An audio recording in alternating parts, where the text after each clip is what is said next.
Right to participation. Have you ever felt like important decisions were made without your opinion, or that your voice wasn't heard? Imagine a community where everyone, including young people, could actively share ideas and shape decisions about things that affect their lives. This kind of participation is essential for building an open, fair, and democratic society.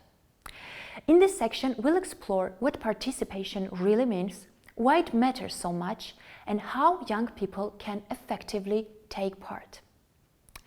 Participation means you have the right to be involved in decisions and activities that affect your life and your community.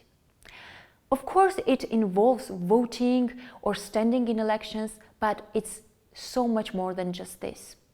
It's about making sure your voice and ideas matter, whether it's about local projects, school activities, environmental campaigns, or even national laws.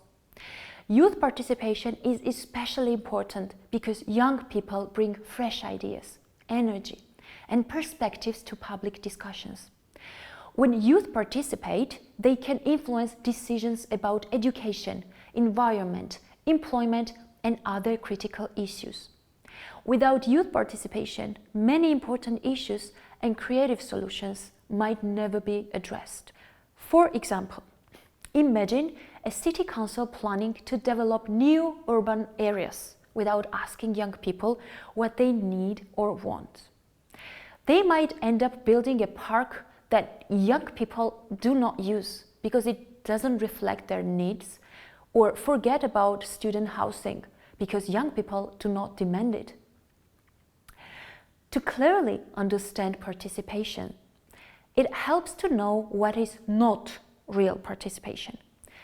Sherry Arnstein, an American researcher and activist, created a very helpful model called the Ladder of Citizen Participation in 1969.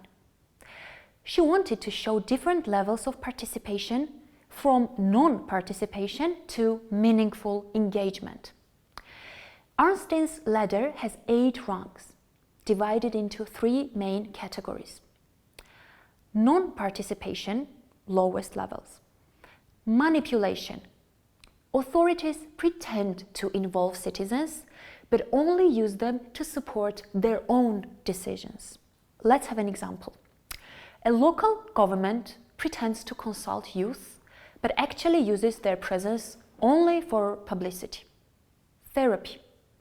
Authorities treat citizens as if they are the problem, offering meetings to fix them rather than listening to their ideas. Example: a school organizes sessions to teach students why their ideas are wrong, without ever listening to them. Kadyrov would totally do that. Tokenism, superficial involvement. Informing. Citizens are informed about decisions already made without their input. Example: young people are told after decisions have been finalized about changes in school rules. Consultation. Authorities ask for input but often ignore the suggestions. Example: authorities ask youth groups about public transport improvements but never implement their ideas. Placation. Citizens may give suggestions, citizens get to advise and even to plan a great deal, but it is the power holder that finally gets to decide whether to even take these ideas into account or not. The authorities have the final say without needing to consider the input. Example: youth representatives attend city meetings. They provide a lot of suggestions, but always are at mercy of the mayor's mood. Citizen power, meaningful participation, partnership. Citizens and authorities work together equally, sharing decision making. Example: a youth council actively collaborates with the city to create a new youth center. Delegated power. Citizens have real power and responsibility in decision making. Example: young people manage a city budget allocated specifically for youth projects. Citizen control. Citizens fully control the decision-making process. Example, a youth-run organization independently decides and organizes a major festival without government interference. Arnstein's ladder helps us recognize when participation is meaningful and when it is not. Real participation empowers citizens, especially young people, to shape decisions actively and effectively. How can youth participation be supported? Rumsow's model. Youth participation doesn't just happen on its own. It needs support. The Rumsow's model provides 5 key elements on how to ensure meaningful youth participation.